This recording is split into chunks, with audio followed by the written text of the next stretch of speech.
an bɛ an filɛbaaw fo fɔlɔ k'u ni ɲakuma k'aw yɛrɛ fo aw ka cɛsiri la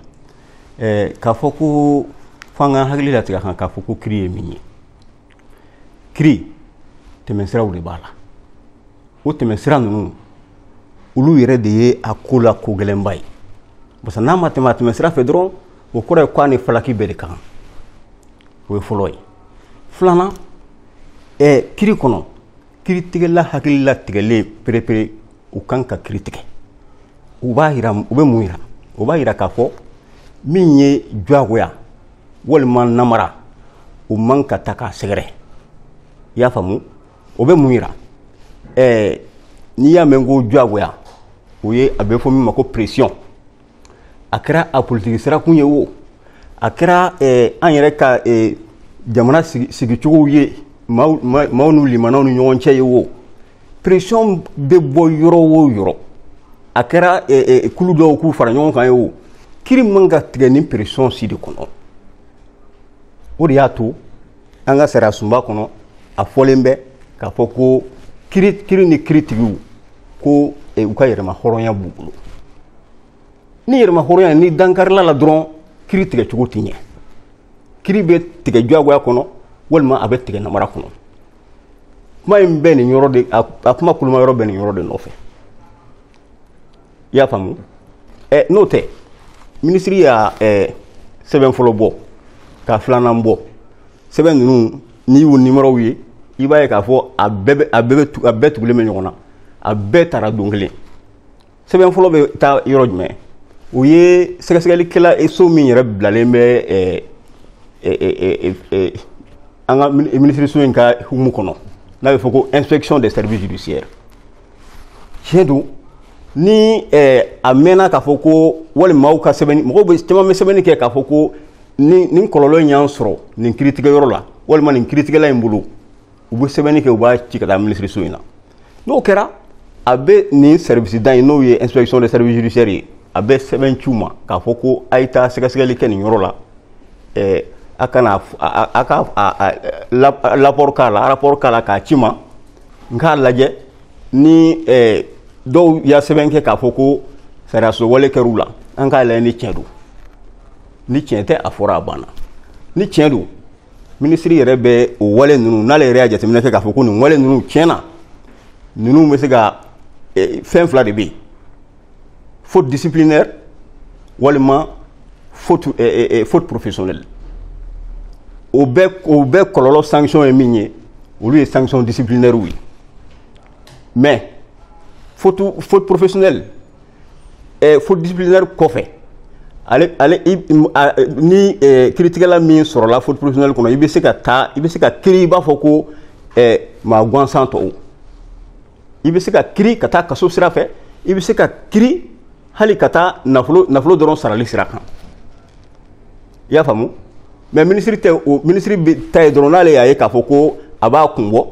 ale bɛ conseil supérieur de la magistrature de saisir conseil disciplinaire b'o de kɔnɔ i y'a faamu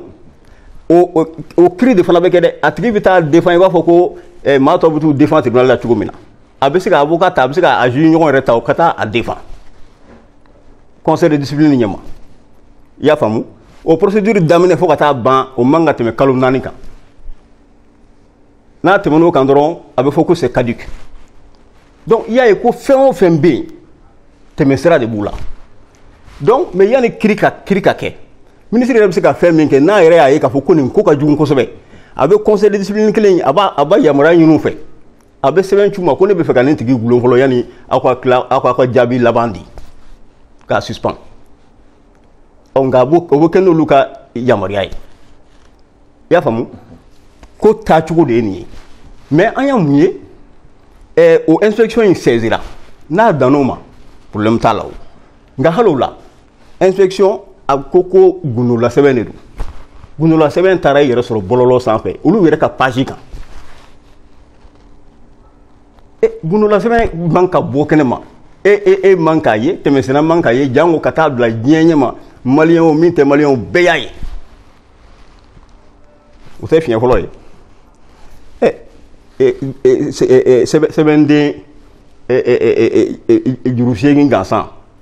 a sɛbɛn an ya faute dɔw y'a kɔnɔ o tɛ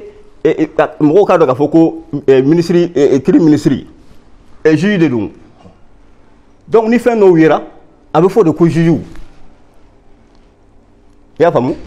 bi bi in na a tɛ juge baara la a bɛ politique baara de la mais ale ka o sɛbɛn kɔnɔna la sɛbɛn kan ka kɛ basigi kɔnɔ donc le fait que i y'o ye sɛbɛn juru seegin ɲɔgɔn dɔrɔn filiw b'a kɔnɔ o de b'a yira o de b'a yira a sɛbɛnna hukumu min kɔnɔ o de b'o yira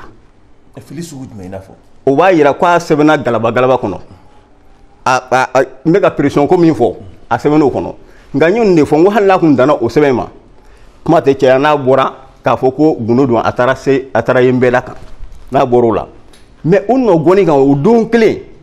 sɛbɛn wɛrɛ cira tuguni ko sisan enquête administrative o ma fɔ sisan wa ka tila ka sɛbɛn kɛ ko ka enquête judiciaire kɛ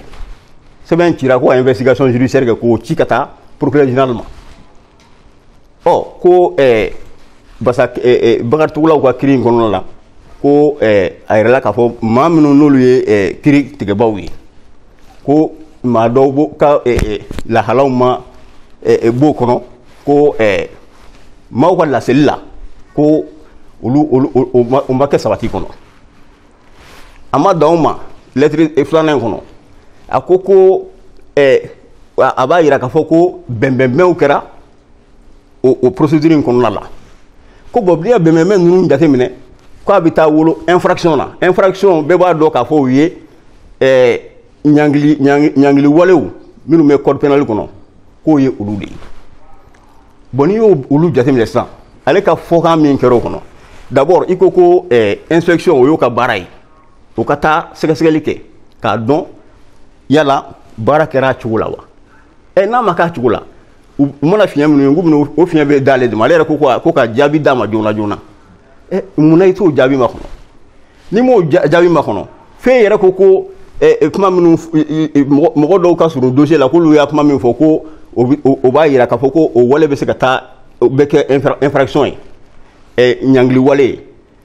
ye ministre ye politique mɔgɔ de ye ministre ye gouvernement de ye ni ministre taara fo ka t'o fɔ o kɔrɔ ye ko ale filila a ka jɔyɔrɔ la ale kan ka dan politique kuma laseli de ma k'a fɔ a ye nin sɛgɛsɛgɛli kɛ a k'a jaabi di yan nka fo ka taa fɔ ko a bɛ n'a fɔ a bɛ se ka kɛ infraction ye et puis ka enquête administrative ordonné don min na i m'o jaabi ma kɔnɔ ka tila ka enquête judiciaire ordonné o don kelen c'est que ministre filila k'a ka jugeya fini de don a kana k'a sɔrɔ a bɛ politique golo kɔnɔ i y'a faamu dɛ a ka kumakan fɛn fɛn b'a kɔnɔ a bɛ komi n'a ale de tun ye juge d'instruction ye n'a ko faisceau d'indice grave a y'olu bɛɛ de fɔ a kɔnɔ o jugement de ye o i y'a faamu donc fili bɛ o yɔrɔ de la o fana kelen gundo tampon de b'o fana kan o fana taara ye nbɛda fana kan n'o tɛ inspection in bɛ baara la diɲɛ don o don mission o mission anw yɛrɛ b'a fɔ a bɛ ne yɛrɛ mankan bɛ kuma bɛɛ k'a fɔ ko inspection ka n ko baara tɛ ka kɛ ni inspection ka rapport ye n'o tɛ inspection tɛ se ka taa baara kɛ don o don ka taa juge sɛgɛsɛgɛ ko tɛ b'o la et surtout juge bɛ ka yɛlɛma yɛlɛma bɛ kɛ n'u bɛ inspection ka rapport ta mɔgɔ caman bɛ taa i yɛrɛ sɔrɔ jɔdabaw la u tɛ se ka bila yen o i ɲɛ t'a la wa tiɲɛnikɛ wale ka ca parce que tiɲɛnikɛlaw olu de bɛ nafa sɔrɔla jamana in kɔnɔ bi maa o maa k'olu ka fisa olu de kelen bɛ dɛnkɛrɛfɛw ye o b'a yira k'a fɔ kɔlɔsilikɛla minnu bɛ yen olu ka kɔlɔsili minnu bɛ ka kɔlɔsili kɛ ka ɲɛ n bɛ se k'a fɔ o ye inspection ye parce que olu bɛ baara la olu minɛ tɛ k'olu ma mais minnu fana bɛ yen kɔlɔsili fɔlɔ ye maa minnu ye o ye service ɲɛmɔgɔw ye président tribunal la ani procureur tɔw bɛɛ b'olu ka hukumu kɔnɔ u ye i bɛ se ka avertissement di o ye sanction min ye o tɛ hali sanction disciplinaire ye mais o ye olu ka ɲɛmɔgɔya jɔyɔrɔ u bɛ se ka avertissement di u dugumamɔgɔw ma n'u y'a sira jɛngɛ i y'a faamu avertissement yɛrɛ a bɛ bila dossier kɔnɔ dɛ san 2 kɔnɔna la n'a tigi ma segin a ɲɔgɔn kan a bɛ kɛ i b'a fɔ a kɛra falaki ye i y'a faamu bon nin si tɛ kɛ n'o tɛ kuma caman yɛrɛ bɛ fɛn in kɔnɔ et n'a sur la pourquoi il a baraka à ka service maîtriser ka baraka gagner ni kuma nous même ka fo ni kan aller re bo hakli kan folo donc tribunal kono la auto administration de B o te kanya note dungu na mo kuma de fo kuma kan ga sanction terror la ate clean do yan ni nga do ko kono la ko kuma na ko yala ou bien jama de kan ka sanction ka ngo jama ka sanction hotel la ni de parce que kasara di mais sera ele kelime ka sanction de prévu en yere ka danga lay mais o de barate ka ke nyamgo jolen tu joro la note fenga keraw kosanina aya ye la yini kera ko ka ministre la yini ke procureur fa ka u ka segesegeli ke mo do no law ici do no la kor war ka mi menako yiro yowi politique mo do sinamion gino ka okoko donc me fait ka enlever olu be makaya mo mangame o lawa o kechugo yo mais min manga kechugo mina min ba yira ka fo ale yere ya barake pression de kono wani dossier ngelen tede dossier chama ne temna sisan anya ye ka fo exécutif no gouvernement ni transition nyamgo ya yoro nunu ou be dankaris be ka dankari sagal la ya famu dossier chama ne temna ko sayna akira sumelu be nungal dossier wo akira isa kawjim nungal dossier wo akira Umar Marku tayo baro sumelu nunta kololo rekra mu sara soso wali jugu bakira Antonio era do la Chérif Koulé gouvernement era manga teme sira min fe chugoshi ou te wono sira fe donc an taye ka sariya yere de lakana pour que sariya ka ka chugula parce que depuis damna me ko no fo mo yana sisan abe ka se mo ma kelen bebe ka juga don sisan ni ma dan kari sariya so wale la ko be karsa kunga ane kadi ane mali o tede wale de ni ma wale jugu kele na seri ma domina e tabe jugandi to tay monsieur le procureur ni aw ka bara hukumu konna nage o ba fo mo wele ko statut ko statut bi ni critique la ma bara ke ni sharia yi nyangini beta fo nyangini wolonvla nyona ne ko ministre de bo o nyangini si critique la ka wa ou bien inspection de be o nyangini ke wolonvla te worodu wa woro sigileme sigiroma saba ya famu nyami fo avertissement min fo hotel nun cela ere ni sanction me damne ni réprimande ya famu abi ko mi ka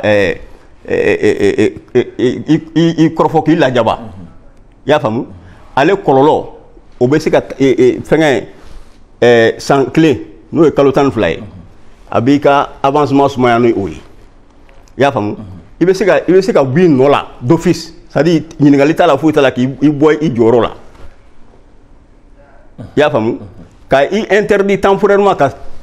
bara doke ina fo ni kololo nya do soro abe tribunal do kono bara la sa abi se ka foko nin tigi ka sembo yani wati che ninga sembo tribunal kono na bara re ma ita ni bla fa refe ya famu abi se ka ke refana an ga avancement be ke échelon ni sans fla échelon kelime farayku wa normalie donc abisika ke ika échelon ou be dot ibe sigi ko rétrogradation o fana be donc o ye al ni be premier grade la bisaka ti resoro ibisaka sigi ka deuxième grade la abela jugmanda ça ou révocation avec ou sans suppression de pension ya famu révocation yoroba do o gweni de ya famu donc ni sanction de B mais les sanctions teta faut cri kaka tigila ne o de fina atika cri betige mais akri teta tiga tribunal sola abta tige conseil supérieur de la magistrature ka kulu do B o de en formation disciplinaire nga abe tige ba ho cri sera o be chumuna atigi bina naka avocat wi débat be kala binte kaka mais procédure abe adamine kata ban kalo nani kono du ya famu hal na sorla puisque sanction disciplinaire no lu yede yere ka maïsara la halala yala feminu ni maïsara ya gouvernement maïsara ya la ni yolu kon abse a question atigi tara don parti politique de la foi to yera parti lisika ya famu ou bien kata ebe barala e ka kla kata ke jago kala nganayi magistrat tɛ sɔn si ma olu ye sanction disciplinaire fɛngɛ faute disciplinaire ye. monsieur Brogue est ce que ninnu bɛ ka waleya wa. ninnu ne bɛ k'o de f'i ɲɛna n ko ninnu a kelen-kelenninw bɛ ka kɛ mais a man ca de alors que anw yɛrɛ ɲɛ b'a la bɛɛ ɲɛ b'a la ko kiiri bɛ dangan min na bi i b'a dɔn ko nin kow caman de bɛ ka kɛ. e yɛrɛ min ye kiiritigɛla ye i b'o kalama wa. ne ye kiiritigɛla ne bɛ don o don ne bɛ nin kuma fɔ o ne b'a fɔ ko sanction de ka kɛ parce que n'i y'a ye population bɛ kiiri bɛ tigɛ population de tɔgɔ la a bɛ tigɛ olu de ye mais olu bɛ jɔyɔrɔ dɔ la ka wuli n bɛ comme min f'i ɲɛna ne y'a daminɛ ni fɛn fila de ye pression a bɔra yɔrɔ o yɔrɔ a man ka ta ka kiiritigɛla sɛgɛrɛ cogo si i y'a faamu wa mɔgɔw bɛ wuli ka taa k'u bɛ taa pression kɛ mun kama parce que mɔgɔw ɲɛ jɔyɔrɔ ye anw yɛrɛ de ye o mais ni anw yɛrɛ bɛ ka kɛ i n'a fɔ ko se t'an ɲɛ ka baara kɛ alors que se bɛ o se bɛ ka baara kɛ se bɛ ka mɔgɔw sanctionner parce que ni o sanction yɛrɛ bɛ bila sen kan ni mɔgɔ min ka ɲɛmɔgɔ y'a tigi averti k'a fɔ karisa i bɛ ka nin kɛ nin tɛ ko kɛta ye ni vraiment ne b'i sanctionner ni e y'o kɛ n k'a b'a tigi kisi sanction juguba ma de a b'a to mɔgɔw bɛ siran ka wale dɔw kɛ mais ni sanction yɛrɛ foyi tɛ kɛ dun ka bɛɛ to i yɛrɛ ma sinon justice kɔnɔna contrôle ka jugu ni yɔrɔ bɛɛ contrôler i y'a faamu dɛ donc ko in gasimayɔrɔ o ye nin de ye. i bɛ fɛ k'a fɔ ko minisiri ka nin bataki in bɛ dan sigi magistrats ka indépendance la wa. mais minisiri o de kɛra o de kɛra minisiri a taara yɔrɔ jan kojugu ale ta ye a y'a inspection bila ka taa ko olu ka sɛgɛsɛgɛli kɛ u kana jaabi d'a ma ale tun kan ka da o ma ni ko wɛrɛ t'a la dɔrɔn ale bɛ da o ma parce que a bɛ deli k'o de kɛ o. komi ale bɛ dossier in dɔn ka tɛmɛ bɛɛ kan a kuma ale bolo. o de y'a gasimayɔrɔ ye ale y'a dossier dɔn k'a sɔrɔ mun don k'a sɔrɔ a b'a juger a sawura la mais o dɔnniya i tɛ se ka t'o waleya ka i to i politique sawura la parce que ministre ye politique mɔgɔ de ye ministre ye gouvernement de ye i y'a faamu wa fili bɛ nin yɔrɔ de la et puis wale fila min tugura ɲɔgɔn na kun yɛrɛ t'a la k'a fɔ ko enquête administrative ka kɛ don min na o don kelen fana ka tila k'a fɔ ko wale minnu yɛrɛ mɛnna a bɛ komi an b'a fɔ an t'a fɔ bamanankan na ko mɔgɔ man ka mɔgɔ minɛ k'u ko ma wa k'u ko ye ko u ko mɔgɔ dɔw ka sɔrɔ dossier la ko olu ko min bɛ se k'ale jafarinya k'a fɔ ko a b'i n'a fɔ nin ko kɛra o ye de ni enquête in dɔ sɛbɛn nana d'a ma ni a b'a kɔnɔ k'a fɔ ko ni ale sinsin yɔrɔ ye mais k'u ko o y'a tiɲɛ yɔrɔ de ye o bi bi in na e min ye kunnafoni ɲinina ye e bɛ c'est sûr que e taara ɲini k'a dɔn maa minnu yɛlɛla cour d'assises in na e taara ɲini k'a dɔn mun na parce que déjà e y'a kuma min sɛbɛnnen ye i yɛrɛ ko ninnu ye tiɲɛnikɛlaw ye olu bɛna o ko ka b'u yɛrɛ la san jumɛn jango cour d'assises ye kiiritigɛyɔrɔ min ye c'est spécial parce que population an b'a fɔ ko kiiri bɛ tigɛ population tɔgɔ la wa faso jama tɔgɔ la faso jama ka mɔgɔ minnu bɛ yen n'a bɛ fɔ ko assesseur cour d'assises la olu ka ca ni juge yɛrɛ ye mɔgɔ 7 de bɛ kiiri in tigɛ mɔgɔ 7 in mɔgɔ 4 ye faso jama ka représentant ye olu ye assesseur ye ani juge 3 wa n'u bɛ infraction o peine o n'u bɛ délibération k'a la majorité ko de don i y'a faamu donc kiiri min b'o cogo la i bɛ i basigi k'o ko latɛmɛ a tɛmɛ sira fɛ tiɲɛni bɛ nin yɔrɔ de la fo mɔgɔw ka nin yɔrɔ faamu. mais a dɔ la min ye PG procureur général a tɛna kɛ sababu ye ka ni a baarakɛɲɔgɔnw fɔ ɲɔgɔn kɔ nin ko in na wa. ayi vraiment mɔgɔw ka yafa ma mais an ka sira tɛ k'a fɔ ko maaw ni mɔgɔw cɛ o parce que mɔgɔ n'i bɛ fɛ ka sariya waleya jamana in kɔnɔ n'i ko k'i bɛ i ni mɔgɔw cɛ fana jate minɛ a bɛ kɛ kasara de don procureur général min ɲinina fɛ a ka baara de y'o ye o a kan k'o kɛ o mais n y'a min fɔ tuma dɔ la o ni nin ko in bɛɛ de k'a fɔ ko ni nin bɛɛ kuma min bɛ k'a fɔ ni nin bɛɛ ye tiɲɛ ye dossier in kɔnɔ o tumana olu y'a dossier in u y'a baara cogo di de an yɛrɛ an bɛ hali o procureur général ka kuma la kiiri ninnu datuguli senfɛ ko scandale judiciaire nin kiiri ko in na scandale judiciaire nin a kɛra min a daminɛna min dossier cour d'appel là ale jɔyɔrɔba bɛ a baaracogo la o. Comme ale appel kɛ o ale pourvoi kɛ o. Oh mais o de ye normal ye n'o fana kun kɛra mɔgɔ si ma sɔrɔli k'o la o de y'u ka hakɛ ye. Ngo kɔfɛ ni ŋɔyɔ minnu filɛ nin ye sisan a b'i komi ni gouvernement de bɛ justice contrôler sisan ko nana o cogo de la o gouvernement tɛ se k'o kɛ o. N'o tɛ ni i dalen bɛ i ka fɔta la i dalen bɛ i ka kɛta la n'i y'a pourvoi kɛ o de y'u ka hakɛ ye wa k'a fɔ fana ko inspection ka taa ko in kɛcogo sɛgɛsɛgɛ o yɛrɛ la u ma infraction ko ni fɛn fɔ ye o. O bɛɛ ka ɲi nka min ye o yɔrɔ kelen na o don kelen ka tila ka sɛbɛn ci ka taa professionnel ma tuguni k'o ka sɛgɛsɛgɛli kɛ ko a bɛ bɛnbɛnbɛnw ani o bɛ se ka kɛ olu bɛ se ka taa wolo infraction na o yɔrɔ de y'a tiɲɛnima yɔrɔ ye o kɔrɔ yɛrɛ ye ale de y'a kiiri tigɛ sisan. Mais monsieur le procureur, est-ce que a dɔ la ministre tɛ ka yɛrɛ makara wa n'a ma ya k'a fɔ ale de ye Bakary minɛ a bɛ san bɔ a b'a bolo. Tila kana ye kiri k'a fɔ ko a nɔ t'a la a dɔ la ni yɔrɔ dɔw don olu b'a fɔ k'u bɛ démissionner parce que o ye min kɛ a ma taa ni sariya ka hukumu kɔnɔna. A bɛ se k'o kɛ ni a hakili la k'a fɔ ko démission kun b'a la n'o tɛ le fait même que ale y'a dossier in baara o bɛɛ de y'a to ale jɔyɔrɔ dɔ bɛ ale man ka se o jɔyɔrɔ la parce que kiiri tɛ yɛrɛkun ɲini ye o kiiri tɛ yɛrɛkun ko ye mɔgɔ min n'i ye kiiritigɛla ye. Ko caman bɛ k'i la i b'o mun tɔgɔ la koyi aw ɲɛ b'anw yɛrɛ la anw bɛ ko caman kɛ an b'a kɛ parce que sariya de ko ten n'o tɛ k'a fɔ ko an ni dɔngɔ don tɛ o kiiri tɛ ni dɔngɔ ko ye mais an b'o caman fana ye dɔw fana bɛ kiiri kɛ ni dɔngɔ ko ye o bɛɛ de ye kiiri tiɲɛ cogo ye n'o tɛ ni dɔngɔ ko tɛ o dossier tɛ mɔgɔ ta ye waati dɔ la e sɔrɔla ka baara kɛ dossier kɔnɔ o tɛ dossier k'i ta ye dossier ye kiiri ka dossier de ye i y'a faamu donc nin bɛɛ de ye fili y'a ko la o. Parce que yɔrɔ ne dama tun na e de bɔra ni nin ye mɔgɔw b'a dɔn k'a fɔ ko dossier nin daminɛ kɛra ale bolo ni kiiri tigɛra cogo min na ne a taara tigɛ ni tigɛkan ye e ka laɲini tɛ min ye sariya y'a minnu d'i ma i b'olu kɛ dɔrɔn i bɛ dan o ma nka n'i tɛmɛn'o kan i bɔra i ka hukumu kɔnɔ. C'est pour que i ka kuma laban ye jumɛn? Kuma laban bɛ kuma yɛrɛ kɔnɔ o de ye k'a fɔ. Kuma ninnu fɛ an b'an profiter toujours ka mɔgɔw kunnafoni diɲɛlatigɛ ko o ko ni jɔgoya donn'a la ni namara donn'a la a bɛ kɛ ko fiɲɛma ye kiiri bɛ tigɛ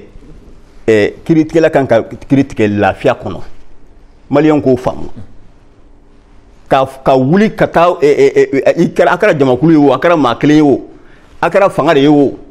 mɔgɔ si de man ka wuli i m'a ye dɔw b'a fɔ mɔgɔ caman b'a fɔ yɛrɛ ko a bɛ kiiri la ko an bɛ to sariya kɔ caman b'a fɔ ka sɔrɔ a ma s'u kɔnɔ n'o tɛ an bɛ to sariya kɔnɔ o ye de ka u kiiritigɛlaw to u dama la parce que olu ni fɛn bɛ ɲɔgɔn na min ka girin n'u yɛrɛ ye u n'u kalenkan bɛ ɲɔgɔn na u ni sariya bɛ ɲɔgɔn na sisan minnu tɛ a tigɛ ni sariya an'u ka kalenkan ye olu de fana kan ka ɲangi i y'a faamu wa minnu tɛ kiiri tigɛ ni kiiri tigɛkan n'a tɛmɛsira ye ani minnu t'a tigɛ n'u ka kalekan ye olu ka ɲangili de saradalen bɛ an ka statut in kɔnɔ i y'a faamu kiiritigɛla min bɛ hali dossier ta min t'i ka hukumu kɔnɔ olu bɛɛ ye faute professionnelle de ye min t'i ka ressort la k'i kankan kiiri kan kiiri min t'i ka hukumu kɔnɔ olu bɛɛ ye faute de ye o. mais inspection t'o kala o ɲɔgɔn yɛlɛn tɛ yan wa inspection t'o ye ne bɛ k'o de f'i ɲɛna o ɲɔgɔn yɛlɛn tɛ yen wa donc i b'i yɛrɛ ɲininka de olu caman bɛ ka kɛ jamana kɔnɔ wuli tɛ k'olu si la et pourtant an bɛ k'a dénoncer ou bien kiiri ma dabɔ a ka daminɛ ko a kana datugu mɔgɔ min bɛ kiiri balan walasa a kana se kiiri ma maa min bɛ kiiri sensumaya k'a sɔrɔ sensumakun jɛɲɔgɔn t'i bolo ninnu bɛɛ ye faute professionnelle de ye i y'a faamu kiiri ma dabɔ a ka balan ka sɔrɔ balankun t'a la alors que an b'o bɛɛ ye o donc ninnu bɛɛ kan ka sanctionner de tant que mɔgɔw ma justice ye a bɛ ka baara kɛ nin sira kan sinon n'a sɔrɔ justice bɛ ka baara kɛ o sira kan a tɛ ku population mɔgɔ si la k'a fɔ k'i bɛ wuli ka dankari justice la parce que u yɛrɛ kan ka gɛrɛntɛ min k'u yɛrɛ la u bɛ k'o kɛ bon ni nin fana fɔra i bɛ dɔw mankan mɛn a bɛ juge contre la non ne bɛ juge de ye parce que ni nin ma kɛ sanction min mina i n'a fɔ dɔw bɛ a fɔ cogo min na ko jama ka sanction o tɛ ko ɲuman ye jamana kɔnɔ voilà donc baara tɛ ka kɛ a kɛcogo la mais ɲɛmɔgɔw ɲinba de b'a la n'o tɛ ni ɲɛmɔgɔ y'o boli dugumamɔgɔw kan dugumamɔgɔw tɛ se ka sɔrɔli kɛ o sara de don donc n bɛ min fɔ min ye k'a fɔ don min na n'a fɔra ko maa min nɔ minɛna don min na ka sin ka wuli k'a fɔ k'a tigi jalakira o fana ye principe ba de ye sariya kɔnɔ mɔgɔ min n'i nɔ minɛla fo ka taa fɔ kiri y'a fɔ k'a tigi mɔgɔw bɛ kiri kɛ ka sɔrɔ kiri ma kɛ donc Mali la il faut k'o ka dabila ni kiri bɛ mɔgɔ min kun kan a y'a to minnu kan k'a fɔ k'a nɔ don wala a nɔ tɛ olu de k'a fɔ nka u bɛ kiri tigɛ gɛrɛnw na u bɛ kiri tigɛ bɔlɔlɔw kan u bɛ kiri tigɛ arajow la aw yɛrɛ a bɛ kiri tigɛ fan bɛɛ fɛ bɛɛ tɛ kiritigɛla ye minnu bilala kiri la olu de ka kiri tigɛ wa n'u ma kiri tigɛ a ɲɛ kan u kan ka ɲange cogo min na u bɛ yen aw population n'aw bɛ ko kalama min cɛman ye min tɛ juge taabolo ye aw bɛ sɛbɛnni de kɛ n'a y'a dénoncer ɲɛsira minnu fɔ sisan pour que a ka taa se faute disciplinaire ma ou bien faute professionnelle ma o bɛ sɔrɔ ka dilan kɛnɛma yan donc laseli min tun bɛ n bolo o de ye nin ye hakɛto b'o kan sallallahu Muhamadu